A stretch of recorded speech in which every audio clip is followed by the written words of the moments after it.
tondeuse autoportée, carburation GPL. Éric Sortino, Catalyse Gaz, site de Saint-Pierre-du-Mont.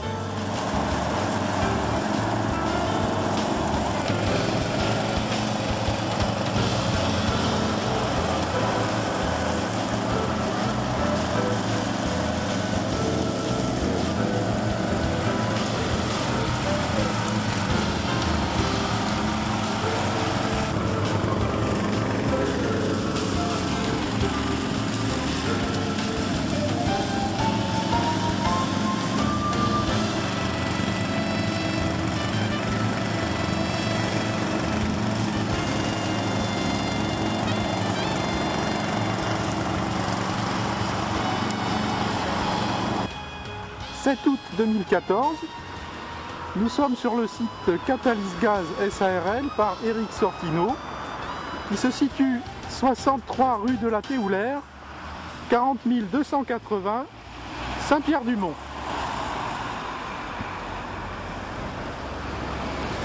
Alors, Monsieur Sortino va nous présenter ses récents travaux pour obtenir une station au gaz naturel et va exposer également les intérêts du site où il se trouve. Bonjour Monsieur Sortino, nous sommes sur votre site et votre garage. Alors quels sont les avantages de ce site pour les personnes désirant s'alimenter en GNV? Alors, les avantages que je crois utile de mentionner, c'est que nous sommes idéalement placés. Vous avez derrière moi la 4 voies qui va vers Saint-Sevé. Et nous sommes à 500 mètres environ de la rocade. Donc pour venir, c'est très simple. D'accord. Il y aura la possibilité éventuellement de pouvoir faire le plein en 24 heures sur 24 avec l'automate qui sera installé. Donc un plein en 24 heures sur 24 avec l'automate. Alors je vois que l'entrée est par ailleurs très pratique, en particulier pour les poids lourds. Est-ce que vous pouvez nous donner des précisions? Disons qu'à terme, lorsque le dual fuel sera enfin autorisé en France pour les poids lourds, j'ai prévu de pouvoir faire en sorte que ces derniers puissent venir s'approvisionner. D'accord. On aura des véhicules utilitaires et du véhicule lourd. Oui. Alors on voit notamment qu'il est pratique pour les poids lourds de venir sur ce site puisqu'un rond-point est prévu. Donc ce qui évitera les manœuvres délicates pour les gros engins. Voilà. D'accord. Alors voici la station GNV que Monsieur Sortino a installée. Alors Monsieur Sortino, vous nous avez parlé beaucoup des poids lourds. Est-ce que ça s'adresse à d'autres véhicules? Tout à fait, vous avez l'exemple ici d'un petit véhicule, une tondeuse autotractée, qui fonctionne au gaz naturel et à l'essence. Après évidemment on comprend qu'il y a les voitures particulières, les petits utilitaires. D'accord. Donc c'est vrai que cet exemple est très original là, sur la tondeuse autoportée, mais ça s'adresse à tout type de véhicule au quotidien. C'est ça. Ça peut être des voitures, des utilitaires. Donc ça s'adresse à tout le monde, aussi bien aux particuliers qu'à des professionnels. Plutôt pour des véhicules situés aux alentours évidemment de la station parce que le réseau est pas très bien maillé en France. D'accord, très bien. Alors Monsieur Sortino, les gens du quotidien s'interrogent comment remplir un réservoir de gaz. Alors vous allez sans doute nous montrer comment ça fonctionne. Très simplement, on récupère le pistolet, Oui. on enlève le bouchon, on présente le pistolet, on le ferme. D'accord. Et on appuie sur l'interrupteur pour remplir. Très bien. Donc pour faire le plein, c'est très simple, il suffit d'appuyer sur ce bouton. Exactement, on appuie sur le bouton vert. Oui. Quand c'est terminé, comme une pression des pneus, ça s'arrête et on débranche le pistolet. D'accord, alors on va regarder les opérations de débranchement. Rien de plus simple. Voilà. On rapproche le pistolet et on remet le bouchon. Voilà, donc c'est très facile et sans danger pour l'utilisateur. Pas plus simple. Très bien.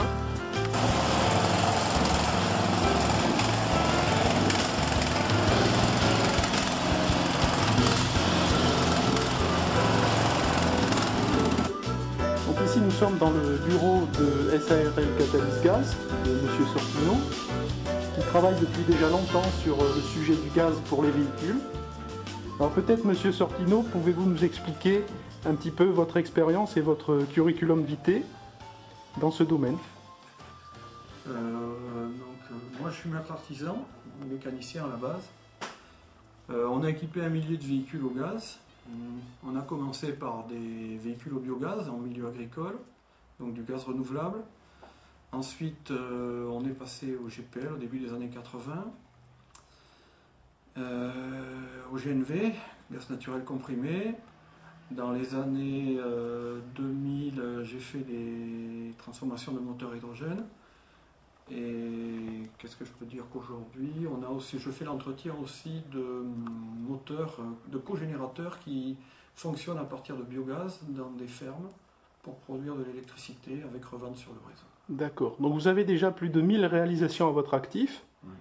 et dans différents domaines techniques qui touchent au gaz, donc biogaz, gaz naturel véhicule et GPL. Exact. Alors Monsieur Sortino, vous travaillez depuis 30 ans sur les véhicules au gaz, vous avez accumulé une grande expérience sur le sujet. Est-ce que vous pourriez nous présenter de manière synthétique les avantages de cette carburation? Je pense qu'aujourd'hui, un des avantages principaux du gaz, c'est la possibilité de diminuer la dépendance de notre pays à l'égard des énergies fossiles. Principalement, on n'utilise que du gasoil en trop grande quantité en France, notamment dans les transports. Et le GPL, le gaz naturel, ce sont des énergies alternatives bien connues, parfaitement maîtrisées, qui permettent d'augmenter l'offre, tout simplement. D'accord. De donner du choix. Et sans doute y a-t-il aussi des avantages économiques sur les carburants au gaz? Les carburants gaz en général sont nettement moins chers. Et maintenant, on peut faire le plein partout en Europe. Donc c'est important, c'est pas quelque chose d'isolé. Et ça ne s'arrêtera jamais. On est, à mon avis, dans l'âge du gaz. D'accord, donc il y a des grandes perspectives sur le plan de l'indépendance énergétique. Simplement, la chose que je constate, c'est que même au jour d'aujourd'hui, en 2014, le gaz est complètement oublié de la transition énergétique. C'est peut-être pas un sujet très porteur, et pourtant le gaz en matière d'énergie en France représente quasiment autant que l'électricité. On parle d'électricité, pas de gaz. En particulier le gaz issu des stations de biométhanisation. Oui, alors ça c'est la version renouvelable, on va dire, du gaz naturel qu'on importe. La version renouvelable du gaz. Oui. Très bien.